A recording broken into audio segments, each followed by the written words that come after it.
What's up, guys? It is March. It's College SportsCast, and we love this time of year. And this is the Big Fuss. Can I please have your attention? There's all a commotion around here. What are you talking about? Let them yap at you. It's actually very exciting. All right, guys, welcome in. It's College SportsCast. I am Brad, and I've got John here with me. What's up, man? What's up, man? It's Tuesday night, and Kentucky got a win. Imagine that. Yeah, well, to be fair, they wasn't really playing top-notch competition. Hey, I mean, I'll take it. That's all I'm saying. I'll take it. All right. Before we get going here at the Big Fuss Show, this is week 28. This is season 3. If you are with us on Facebook, we appreciate you. You can help support us by sending stars. You can also help support us by subscribing to our Facebook page now. It's only 99 cents a month. It does give you your own chat, and it gives you your own subscribers page. These are just for subscribers, and we appreciate you. It does help us continue to do things for you guys and make more content, so we appreciate that. All right, what's up, Jerry? Glad to see you on here with us. I did not put this show in, so I did not get to invite people like I normally do, so it's good to see you on here with us, Jerry. We appreciate you, man. So normally I put these shows in and invite people and that kind of stuff, and I did not get to that today. I've had a very busy day, so much going on with family and things going on in my life that is just crazy. To be quite honest with you, the last few weeks has been just off the charts busy, not even playing. But hopefully, we can get on the mend here with a few things in family and get back to some normalcy. Would be pretty sweet. That's all I'm saying. But all right. So here with the Big Fuss Show, we try to do some hot topics and debates and a few things that's going on around college sports. So we're going to get started with some football stuff, to be honest with you. We try to cover all the main sports here. And John, hopefully you've seen this today. The ACC has settled their lawsuits with Clemson and Florida State.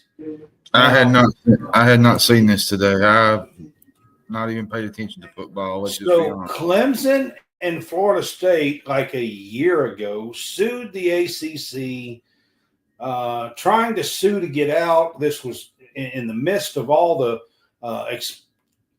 changeover between conferences and stuff. And Florida State had in mind that they were going to make a shit ton of money, to be honest with you, going to the Big Ten or the SEC. And I thought it was kind of funny, to be honest with you. I don't think anybody really wanted them, which I thought was kind of funny myself. And then Clemson decided to join suit because they feel like they don't get enough money from the ACC. And to be completely honest with you, they felt like they should get a bigger share than the Virginias and the Virginia Techs and the Louisvilles and other teams, to be 100% honest with you. And John, this settlement actually is probably going to give them a $10 or $15 million boost. And some of the other teams in the ACC may lose up to $7 million in this settlement that they normally had been getting. So 40% of it's going to be equal. 60% of it is going to me see if I get this right. 60% of this settlement of the money that the ACC gets is going to go by fan viewership over a 5-year period. So if your fans are watching more of the ACC games than the other teams, you're going to get more money each year. Does that sound like, if I was the other schools in the ACC, I'd be a little bit ticked off at Clemson and Florida State. Yeah, I kind of would be too, a little bit. I mean, no, North Carolina and NC State, though, was unhappy with things. They never actually filed lawsuits against the ACC. So, Stephen, the answer is no. No other schools filed lawsuits except for FSU and Clemson. That's why I said it was just a settlement with Clemson and FSU. But I just, if you're Syracuse, who is, been in the ACC now for, 10 years or whatever it's been a little while, 8 years, 10 years.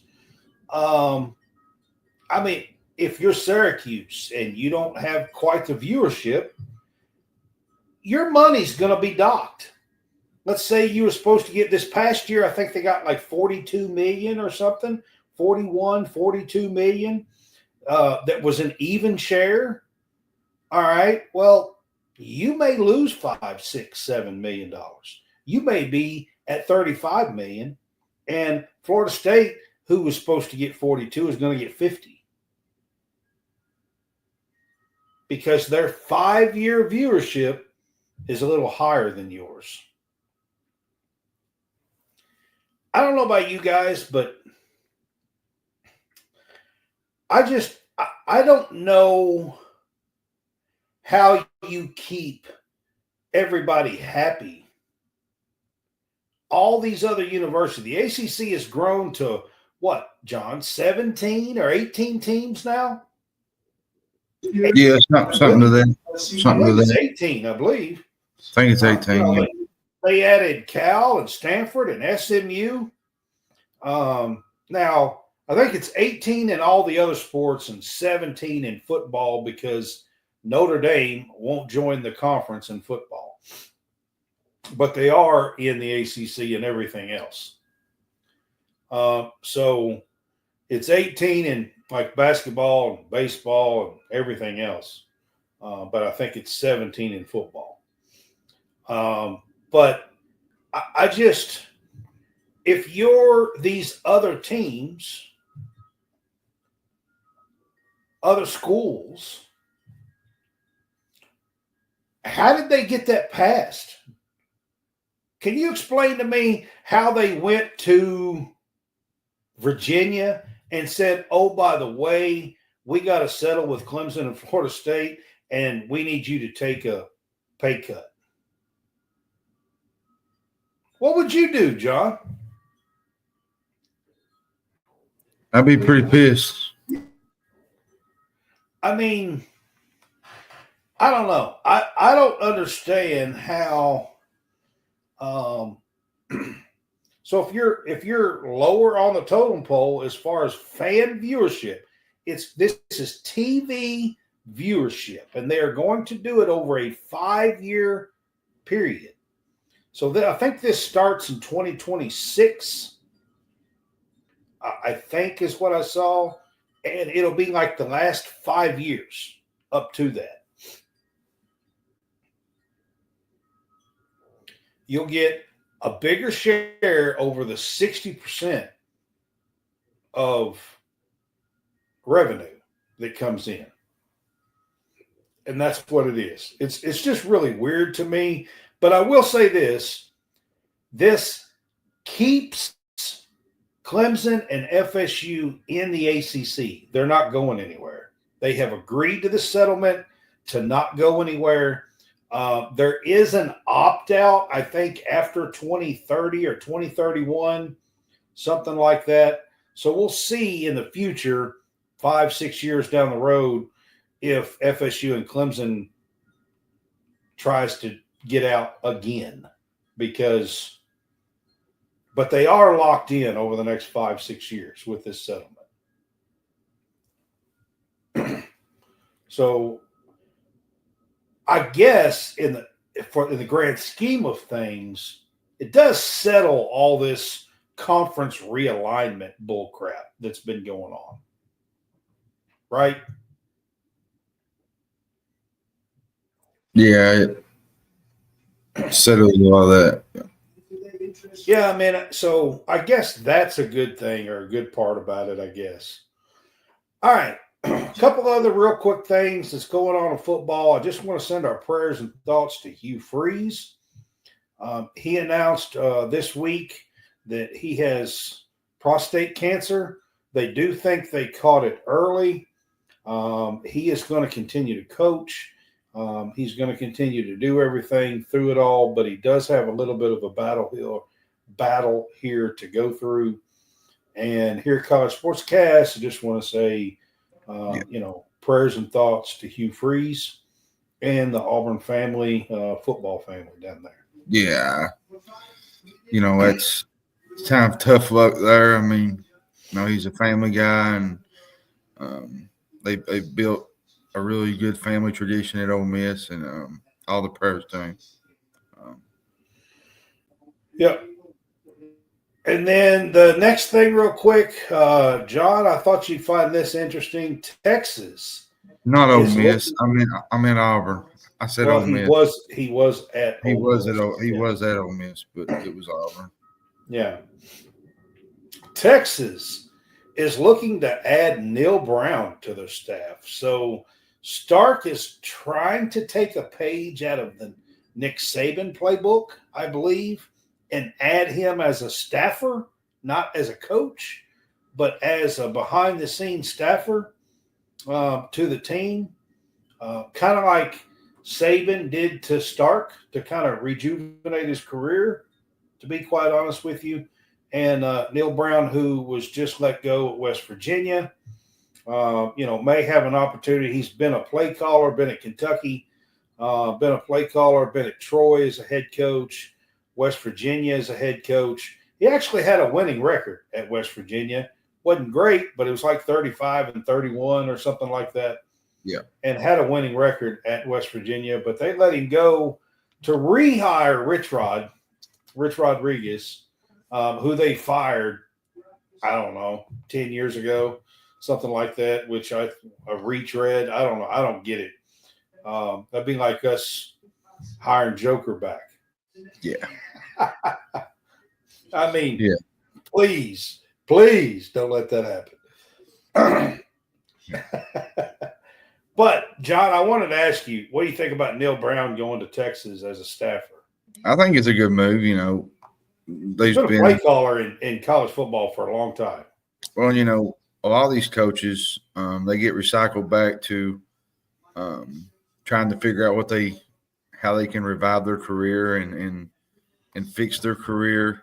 And I think Neil Brown is a good example of that.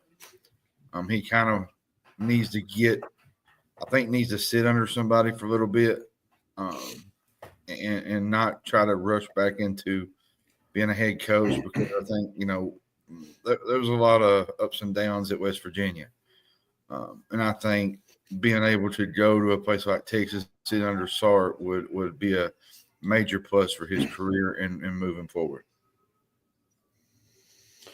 All right, John, we're going to get to some women's basketball stuff. Today was kind of a conference awards day all around the country. I'm going to start real quick. In the ACC, Hannah Hidalgo not only won Conference Player of the Year, but she also won Defensive Conference Player of the Year. So she was the Offensive and Defensive Player of the Year, a sophomore at Notre Dame. She still has 2 full years left. Yeah, she's one of the best defensive players in the country. She can score. Just not her. That whole Notre Dame backcourt is lethal when they're playing. Props to Hannah Hidalgo. She deserves that award. She's been really good this year. Yeah, that was in the ACC. Big 12. Haley Van Lith was named the newcomer Big 12 Player of the Year, and she was also named the conference Big 12 Player of the Year. So she claimed 2 awards out of the Big 12 as well. And what she's done at TCU, they've only won the most games they've ever won. They've never won a conference championship, and they beat BYU over the weekend, John, claimed their first Big 12 title. And Haley Van Lith has been, honestly, she's been quite astonishing. She's always been good. I think you meant Baylor. Oh, yeah, I meant Baylor. What'd I say? BYU. Oh, yeah, I meant Baylor's who I meant. Yeah. They beat Baylor over the weekend for the title. Yeah. It was a matchup at Waco. Over the weekend. But Haley Van Lith has always been a really special player. She was really good at Louisville. She transferred to LSU. She kind of had her up and downs at LSU. She had some good moments. She had some bad moments. That was with Angel Reese last year. And then I think a lot of people thought she might go to the WNBA. She announced she was coming back to college, but she was going to transfer. She winds up going to TCU, and I think a lot of people questioned that. They did. But she made the right choice. There was a lot of talk that she would go back to LSU. But I think she wanted to create her own path. And to be honest, I don't much blame her in that regard. But they're having a really special year. John, they're in position for maybe a 2 seed, possibly. Yeah, and she's really the one that really bumped up Louisville and got them to where they are today. Yeah. So one of them, absolutely. Yeah. And then John, SEC. I got a couple of them that's pretty special for me. I, of course, cover Kentucky women's basketball, and Georgia Amore was named SEC Newcomer of the Year in the SEC. She was also a first-team All-SEC selection. Georgia Amore was. And then Clara Strack, a sophomore, was named SEC Defensive Player of the Year. She was named to the first-team defensive team, SEC, and the second-team All-SEC player of teams. Yep. So some really big awards, really big honors for the 2 girls that we talked about last night right here, College SportsCast, the Big Blue Hoops cast. I was talking about how important these 2 girls have been that came with Kenny Brooks and how important they've been. Yeah. Big pieces to this thing. And those are really, for both girls to come in, transfer from the ACC, and to come into the powerhouse that the SEC is. And then Clara Strack, before Elizabeth Kentley went down last year, she barely played. 12 minutes a game. Yeah. And then to transfer here and to be named SEC Defensive Player of the Year, pretty special. Yep. She's had an amazing year, and got to give them their flowers. Madison Booker was named SEC Player of the Year, Texas, and Vic Schaefer, the Texas coach, was named Coach of the Year in the SEC. And then Freshman of the Year, none other than Michaela Blakes Vanderbilt was the freshman of the year, Mhm. SEC. John, I thought she would get it, but there was a little bit of me that still said that they might give it to Joyce Edwards, Yeah, South just Carolina. yeah, I thought that would be one of the cases too, but hard to deny what Michaela Blakes has done. I mean, I think Michaela Blakes is definitely the one that should have got it. I'm just saying the coaches vote on this. This is all coaches. The coaches can't vote for their own players, so they have to vote for somebody else. And the coaches vote on this. And I kind of thought, because Joyce Edwards was the number 2 player, Sarah Strong at UConn, and Joyce Edwards was number 2. Michaela Blakes was high, but she wasn't that high. And what she's done coming into the SEC has been none other than amazing. 55, 53, 36, 34. I mean, she's had a fantastic, just stellar. Freshman season at Vanderbilt. So very deserving.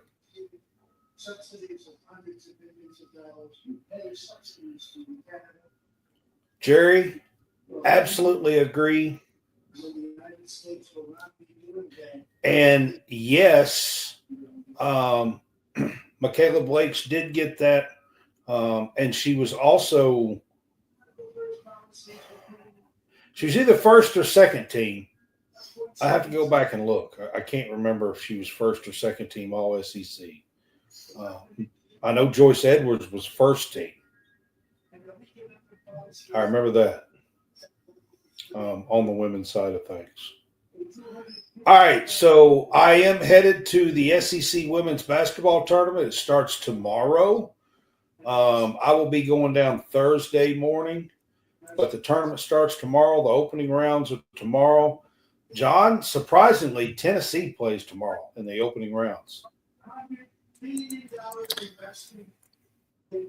That's what happens when you lose the game to Georgia, and I want to give you a little tidbit here. Tennessee is 9th, okay? It is the lowest seeding in the SEC tournament that Tennessee women have ever had. The Lady Vols is the lowest seeding they've ever had. And I saw a little thing here today, and I've been questioning. I've been saying, Kelly Harper last year had Tennessee at 10-6. Mm-hmm. Kim Caldwell first year, and they had 7 seniors on this team, okay, back. Kim Caldwell's 8-8 and is in a 9th seed, the Lady Vols' lowest seeding ever in the SEC tournament. Just want to throw that out, John. We've been talking about the job that Kim Caldwell had done all year, and I thought she had done really well. She's done good in recruiting, but she had 7 seniors on senior night, and they kind of struggled down the stretch. They did. When it mattered the most. I think right now they've probably dropped out of the top 16. Yeah, they're probably out of that. Yeah. All right, so the tournaments actually start. Some of the women's conference tournaments actually started today. And one thing I kind of like about the women's game. So all the big, ACC, Big Ten, all of them are this week, all right, and this weekend. And then they actually have a week off before Selection Sunday. And it gives you some practice time. It gives you some rest time. And I'll give you one other thing about the women's game that's different than the men's. Because they have this week off, the conference tournaments matter. So if you make it to Saturday, if you make it to the semifinals, if you make it to the championship game, if you win your conference tournament, there's a week in between. So they actually matter. The games mean something, and the winners will lock up higher seeding. Yep. And in the men's game anymore, the darn finals and who wins these tournaments don't seem to matter anymore as far as seeding goes in the NCAA tournament. Now, I think some of the bubble games matter, but beyond that, it's kind of black and white when it comes to some of the tournament games. Steven, I'm going to be honest with you. I was there last year. You're asking me who my pick would be for the women's SEC tournament. I was there last year. I seen the crowd that South Carolina brings to Greenville. It's in South Carolina. It's only about 45 minutes to an hour from Columbia, which is where they play. Their crowd is amazing. It's almost like Kentucky basketball, the men's. I mean, it's amazing, to be honest with you. They're 18,000 strong. And if you're asking me to really pick a winner, it's going to be awfully hard for anybody to beat South Carolina and the talent they have in South Carolina. Yep. It's going to be really hard. Now, I think Texas will have some say so. I think Texas could probably get the job done. And I'm not going to completely rule out that Kentucky couldn't do it. No. I think we showed on Sunday that we could play with this team. I don't think they're extremely tall. I think Kentucky has some size advantage, and I think they could use that. And, you know, if we can knock down shots and not have quite so many turnovers at the end of a game, I'm not going to sit here and tell you that Kentucky couldn't get it done. But I think LSU without Flagg Johnson is going to be somewhat of an issue. They still have two good players with Michaela Williams and Anissa Morrow. I'm not going to say they don't. They have two really good players. But Flagg Johnson is their leading scorer on the team. Yeah. Almost 19 a game. And I think it's going to matter. And NCAA tournament, we will talk a little bit more about that next week. Yes. Leading up to that. All right. Little break here. Stadium Rent. Go to stadiumrent.com. Check us out. We're writing tons of articles. I had a new women's SEC basketball tournament article out yesterday. John had one out about preview the Kentucky LSU game that we just watched a little bit ago. So we have lots of stuff going on there. Check us out on stadiumrent.com. We appreciate Stadium Rent. We're a part of Stadium Rent. You see that logo in the top right-hand corner of the screen here.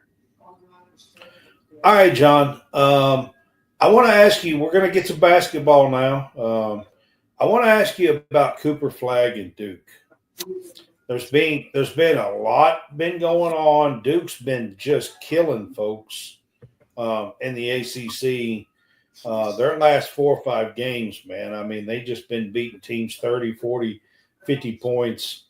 The ACC is beginning to look like a bunch of high school teams. I'm not sure what's going on over there, but they have just been killing folks in the ACC. And I've been hearing some rumbles, you know, that Duke's the odds-on betting favorite to win, to win it all. I kind of want to get your stance. What's your stance right now on Cooper Flagg and Duke? I mean, I love this team. I think, you know, they play really good defense. Cooper Flagg just does his thing. You know, when they're clicking, it's a whole different animal. Now, they're probably in that tier with Auburn. when it's all said and done. They're a really good rebounding team in the paint. Evans is a guy that I would be watching out for in the tournament. He's a guy that can step out and hit shots. Proctor, I think he's been hurt a little bit here and there. This Duke team has a really, really good chance to. What about the big guy in the middle? That Mulak? Yeah. Yeah. I think he's really, really good. Duke is one of those teams that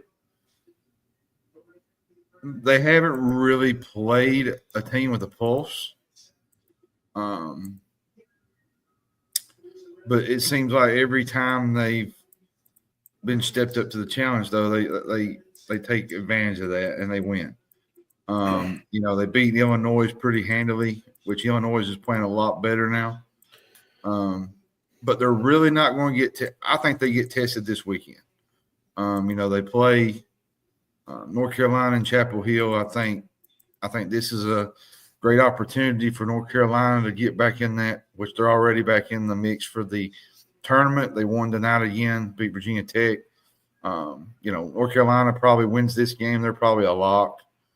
But overall, I love this Duke team. I think you're probably right. If North Carolina beats Duke this weekend, they probably are a lock. And I just like this Duke team. I think when it's all said and done, they'll be with Auburn. I'm just going to throw it out. I'm going to add, okay? After next Sunday, when the brackets come out and we're filling out our brackets, I'm not going to go all out here, but is Duke going to be a team that you're going to think about taking to the Final Four? Yes. In your bracket? I am. I'm not going to go all the way to the end just yet. But when you're filling out your bracket, I just thought I'd ask you, is Duke going to be a team that you would consider to the Final Four?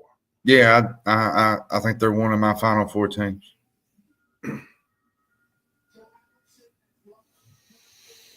So, I mean, for me, listen, I think Cooper Flagg is a generational talent, to be quite honest with you. I mean, I don't think you see a player of his caliber as young as he was.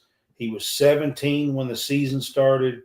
I do have a question about Cooper Flagg, though, because everybody's assuming that he's going to the pros, that he'll be in the NBA.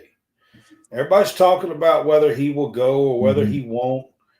And I got a question, because his birthday is not till the end of November, 1st of December, I think. Yeah. And when this season started, he was 17. He actually has a twin brother that's still playing high school basketball. And Cooper Flagg went a year ahead so he could be at Duke this year. My question to you is this. How is he even eligible to be in the draft? I thought you had to be 1 year removed from high school and or 19. That's a great question, because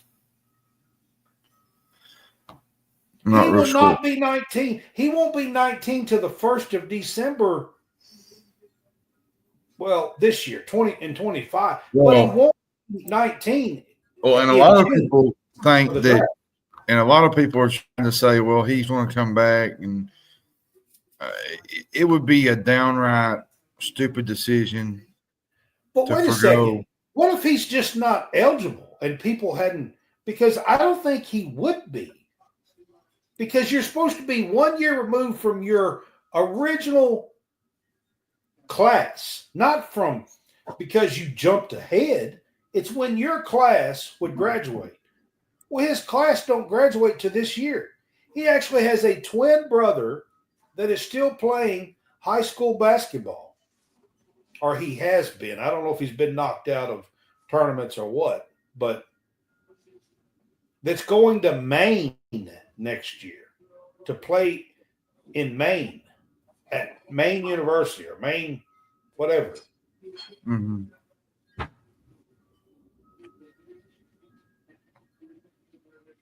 I haven't really kept up with the age limit thing to really know. I don't know. I just thought I'd throw it out here. We always talk about hot topics and debates and stuff. And I've heard him say that he really would like to come back. I heard him say that. And people are like going nuts. Well, there's no way he can't come back. He's going to be the number one pick. He can't, And I'm like, well, wait a second. The kid was only 17. There's no way he could be eligible. Here's the problem you got, though. If you come back and you risk that NBA dream and you potentially get hurt next year, you ruin every chance you have at playing in the NBA. Unless you just do something just devastating, slope, I think he would still get drafted. Well, and two, NIL has changed the landscape of college sports, as you know. Yeah. But I think at the same time, coming back and trying to do that, and you was to get hurt, you I don't know, man. That's a slippery slope. I would not want to. I'm just going by the age limit here. I thought I'd throw it out there. All right, John, my next topic real quick is going to be Rick Pitino and St. John's. John, St. John's is up to number 6 in the country. They're having a good year. They're 26-4. They're up to number 6 in the country. They have locked in winning the Big East. John, they have not won the Big East since 1985. Yep. There was a guy by the name of Chris Mullins on that team. Wow. Yeah, they're good defensively. Now, their offense is a little hit and miss, but their defense travels, and it'll travel in the tournament. They're probably locking up a top 4 seed. Rick Pitino's probably looking at, coach of the year. I'll tell you, it's a fun time to be a Johnny fan. Chris Mullins, John, I don't know, like a throwback machine here, the Run TMC. I don't know if you guys remember Run TMC, the Golden State Warriors, but wow, that's a throwback. Yeah, man. it's a. I'll be honest with you, man. What we said the other night.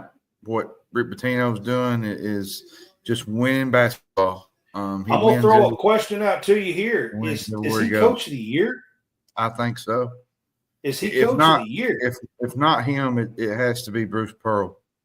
I think, because a lot of people did not think this Auburn team would be anywhere near where they are today. I think they was predicted to finish 8th. Auburn was in the SEC. If I'm not mistaken, I'll have to look it up. But I think it was it 8th? I was thinking higher than that. I think Kentucky was 8th. To be honest, preseason.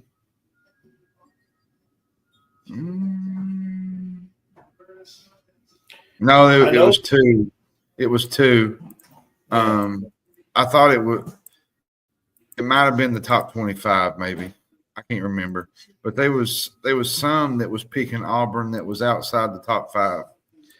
Listen, Pat Kelsey, what Pat Kelsey's done has been great. I'm not going to say it's not, but he's not coach of the year. Not nationally.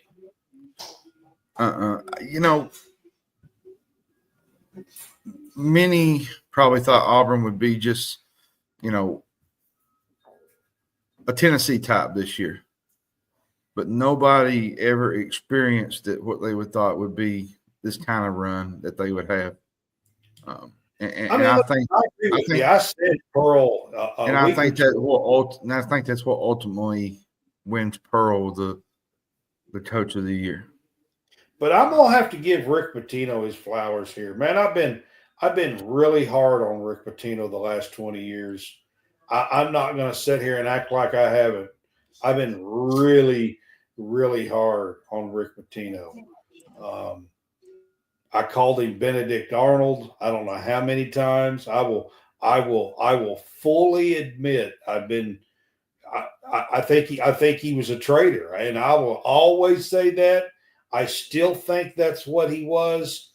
I know he had his reasonings from wanting to be back in Kentucky, but damn it, you can come back to Kentucky and coach Western.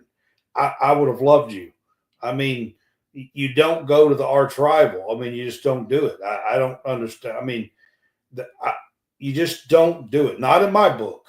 Now, having said all that, man alive. I mean, to be 72, almost 73 years old, to still be doing and be tied in with these players and to get them to buy in the way he does and the way he still does it with defense, just playing all out defense. In this day and age, when every team is wanting to jack up threes and play fast pace and not play any damn defense, John. Every team. There ain't nobody that really wants to play any damn defense. And how you get players to buy in his style and what he does, I mean, damn. It's pretty astonishing, I think.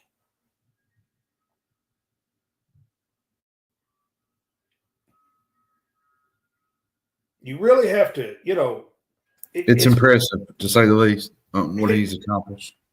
To get these kids to do that in today's game, I mean, hell, John, at the end of the Kentucky game, Brandon Garrison, who is the 6'10" center, got the ball on the end line down there, and he backed up 5-6 feet just so he could throw up a 3-pointer. I mean, he was wide open, and he could have shot a 12-footer, and he literally backed up 2 dribbles just so he could throw up a 3-pointer. And Brick missed it badly from the corner, to be quite honest. But that's the way kids play now. Nobody wants to play all-out defense like Pitino's players do. And how he gets them to buy into that in this day and age is pretty astonishing. And I think he should definitely be in the running for Coach of the Year. Yep.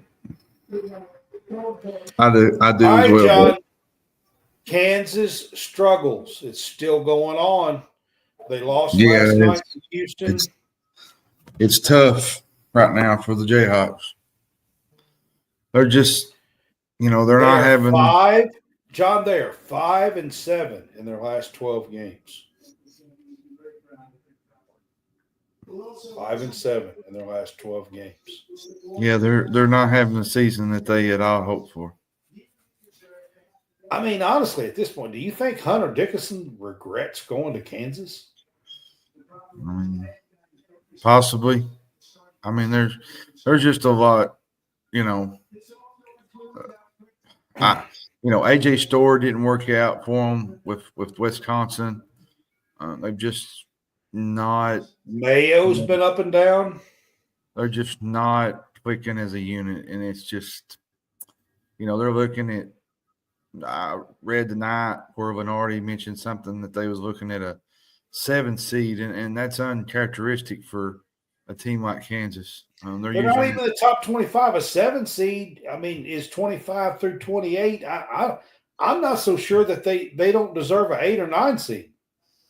Nah, I mean, the only hope that they really got is they, make a run in the tournament and kind of. But you get on that 8 or 9 line, and you're matched up with a 1 seed. In the second round. You're in a tight space there. Yeah. Yeah. All right, John. Kentucky cruises LSU tonight. Let's talk a little bit about this game.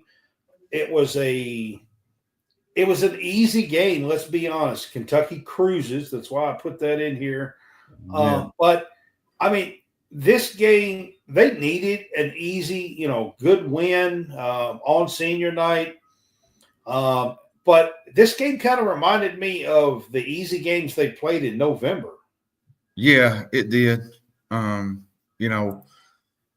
Ortega had 24. LSU scored 2 points, and basically the game was over. Kentucky they went up, 12-2, 10-2. LSU really struggled to stop Kentucky's offense. They couldn't really keep up. Every time Kentucky hit a shot, they struggled shooting, rebounding, which was really glaring in the stat book. They shot 6 of 21 from deep. LSU did. Kentucky shot 12 of 32. Too much for LSU to really handle tonight. Like you said, this was like one of those field wins. They ended the season on a perfect note in their last game at Rupp. They're on the road this weekend to Missouri, which is currently, I think, 15 or 14 in the country. They got a high-scoring offense, which kind of fits into what Kentucky does. So it was a really nice bounce-back win, I thought. Good to see Damian Collins back. He didn't play great, but they did respect him, and they did cheer for him when he got when they announced him and such. So good pickup win, confidence win. Ainsley Almanor played really good, I thought. He did. I think Colin Chandler played good tonight. Just a really good, crisp game. Kentucky had, I think, 29 fast break points. They have 46 points in the paint. That's quite a bit. They shot 50. They had a bunch of dunks from the field. Now they had, from the 18 turnover performance against Auburn, they had 8 giveaways tonight. They and on top of that, they celebrated the 6 seniors. It was an LSU team that is just, let's just be honest, Brad, they're not great. I think they're second. They do have 3 players out with injuries. They're second to last in the SEC. Here's my thing. With the road trip coming up, going to Missouri and the tournament a week away, the SEC, it was sort of, one of those booster games, which we needed after a loss like we had Saturday against Auburn. Kentucky's got 9 quad 1 wins. They don't have really any poor losses on their resume. Now, the Arkansas game's kind of, I think, a quad 2, but I wouldn't consider it a bad loss. When Kentucky is clicking like they were tonight, granted, like I said, it was LSU. Kentucky can play with anybody. They got to attack the glass. They got to play an up-tempo type of game. When the game is sped up and Kentucky is open, they're as dangerous as any team in the country. And you've seen that tonight with the shots they took. Like I said, I thought Chandler played really, really well. I thought Trent Noah's kind of hit a wall as of recent. He's not played great. I didn't really think Travis Perry played great. I think Travis Perry has kind of hit a wall a little bit. Yeah. So great win overall tonight. Opportunity to really have a real confidence win. Brandon Garrison played pretty good. A blowout win, one that you just kind of relax and enjoy. You're up 50, 23 at halftime, 24, something like that. Yeah, and they got up, 35, 38, something like that. Yeah, and a lot of people say, well, the second half they didn't play great, but it's hard to play like they did in the first half when you're up 30 points. Like you're trying to just get the game over with and basically finish the game. Sometimes it can get a little sloppy. So, overall, great win. We had to lead up, I think, to 38 points. I think 38 might have been the most. Yeah. I think there was 10 minutes to go, whatnot. So, we looked the part tonight. This team looked like a 3 seed tonight. When they're doing shooting, when they're playing their game, it's really hard to say because I don't think this LSU team was great, especially with 3 guys out. Let's talk about really, McMahon for a minute. I mean, is he going to make it there? It's looking slim. LSU, to me, LSU is not a basketball school. Now, women, that's one thing. They used to be. When Dale Brown was there. They did years ago. They used to be. To be fair. But right now, I think, it's a football school now. Everybody kind of gravitates towards the football. Baseball's really good. Baseball's really good. The men's basketball team is kind of gymnastics is really good. The men's basketball team kind of took a hit since Will Wade left. Let's be honest. They've hit a wall. That's what they need to do. They need to go rehire Will Wade. Yeah, bring him back. Yeah. There's a lot of teams. What they need to do right there. There's a lot of teams that could use Will Wade right about now. So they need to give Will Wade a strong ass offer. Yeah. I couldn't help it. You ready for the scoreboard? Yeah. I'm sorry, John. I couldn't help it. Oh, you're good, man. That's a strong ass offer right there. Akron beat Toledo 96-87. Bowling Green beat Northern Illinois 71-58. Central Michigan beat Ball State 69-67. Eastern Michigan beat Ohio 83-79. Kent State beat Western Michigan 77-76. Mineville Ohio beat Buffalo 84-69. Creighton beat Seton Hall 79-61.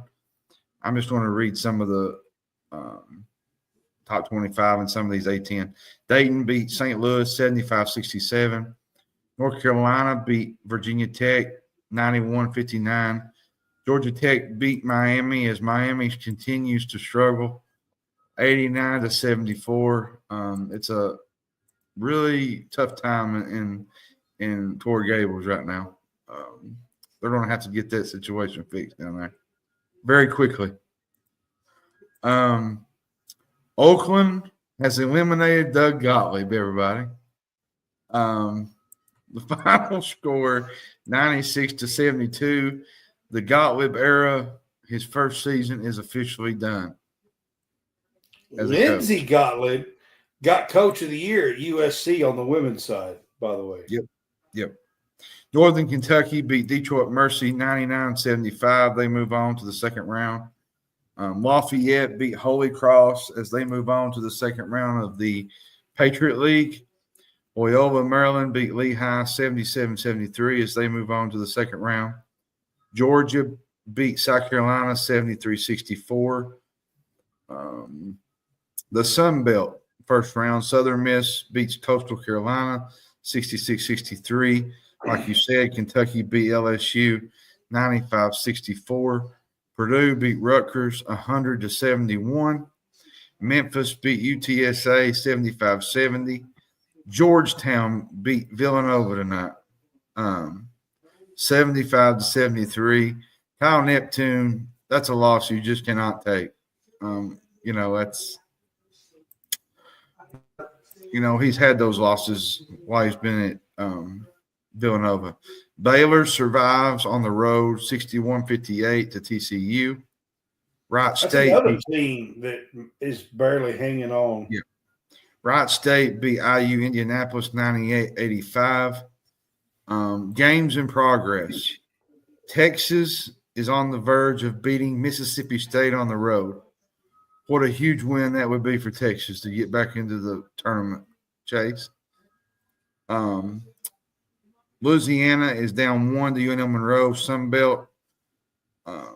First round. Auburn trails A&M by 6 on the road with 14 minutes to go in the game. Let's be honest, guys. A&M needs this win. They've lost 4 in a row. Auburn is really missing Denver Jones tonight. I was going to mention that But earlier. A&M had to wake up and be like, okay, we've got to dig deep here. Like, yeah. BYU is dominating Iowa State on the road. BYU is playing unreal right now.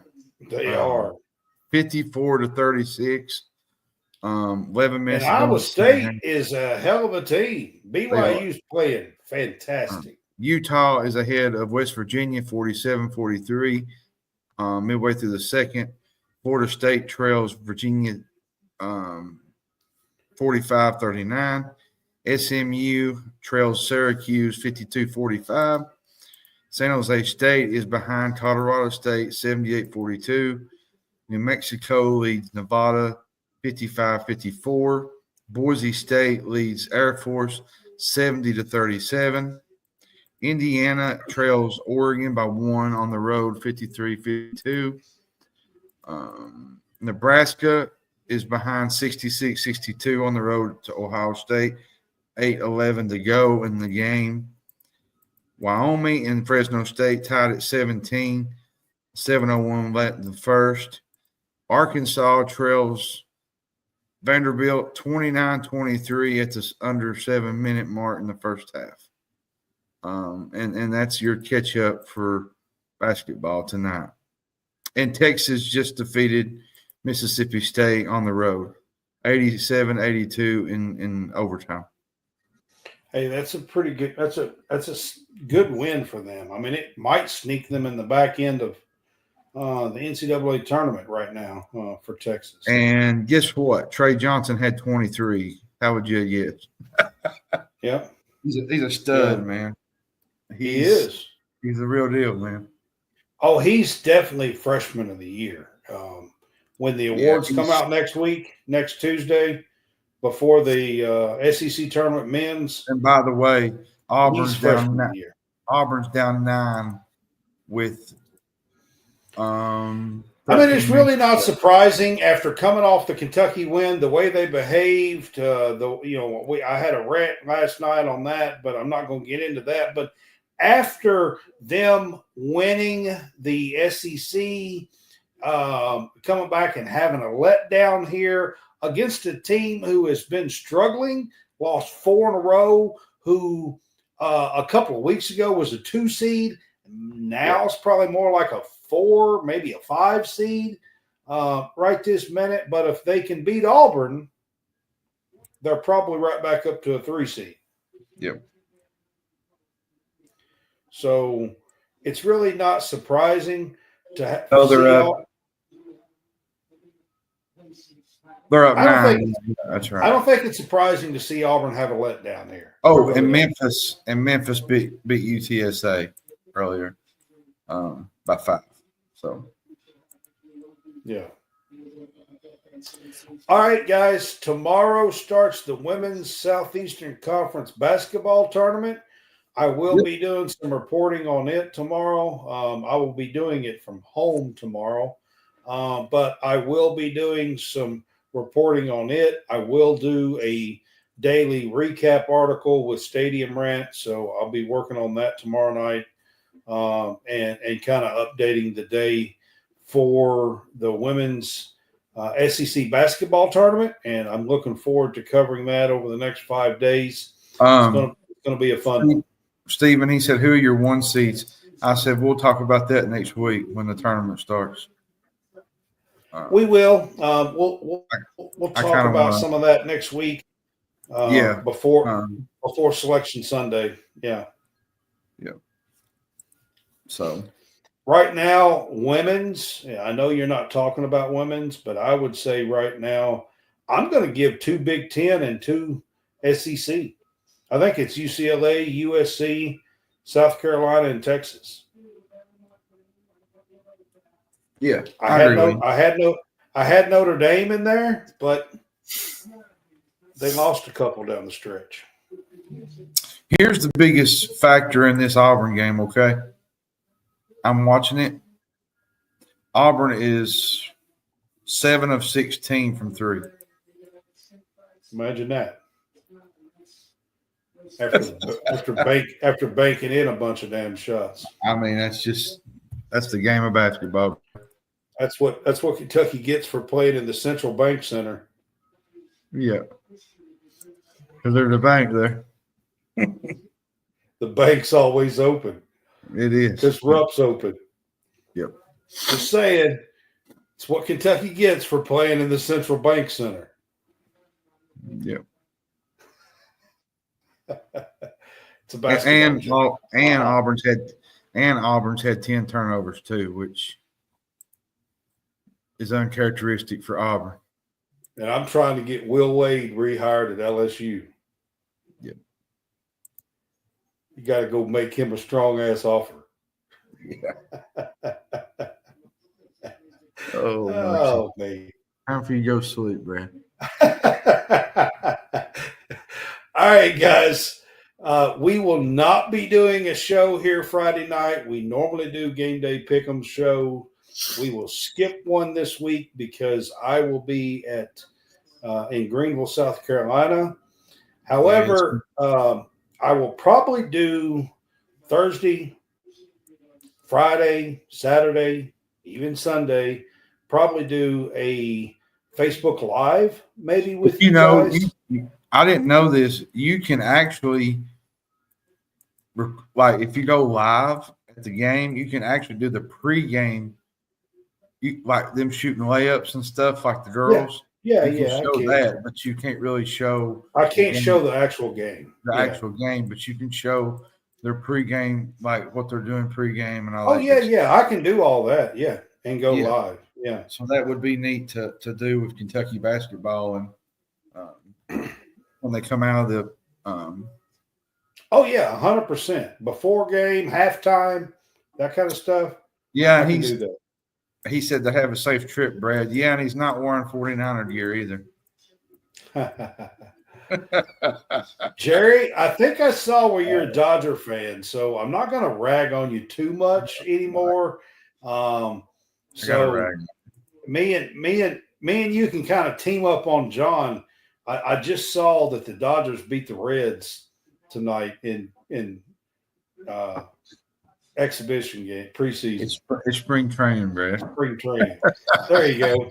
I'm trying to think the name of it. Yeah. Oh goodness. I don't give a crap what they call it. I really don't. I guess you don't. You know why? Because baseball is way too long. I don't even know. They play so long. Why they even have a spring training? Why in the hell is baseball playing games in February? Why? Could somebody please, for the love of God, they're still playing in November now. It's part of the schedule. And they're playing in February. What in the hell is going on? He said, I don't have a baseball team, but I do root for a couple of teams, he said. Okay. Well.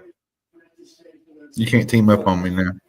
For the love of God, I don't understand baseball when it comes to that. Like, they're still playing in November, and then they're playing in February. It's baseball. It's a summer sport. First of all, what in the hell are you doing playing in February? So what happened? I guess he said, well, maybe this is not. It'd be like playing basketball outside in December. I spoke to many of the parents. I don't get it. Anyway, we will see you guys. I agree. I agree with you, Steve. Baseball is the longest thing I ever seen in my life. I don't even know why. I tell John all the time, he'll start out in like April and May. He's talking about, they're playing this and the Reds won here. And I'm like, nobody even cares till July or August. Yeah. Why the hell? Like, it don't matter. Yeah. All right, man. Y'all have a good night. I will see you on Facebook Live. Have a good one. All right, man. Can I please have your attention? It's all a commotion around here. What are you talking about? It's actually very exciting.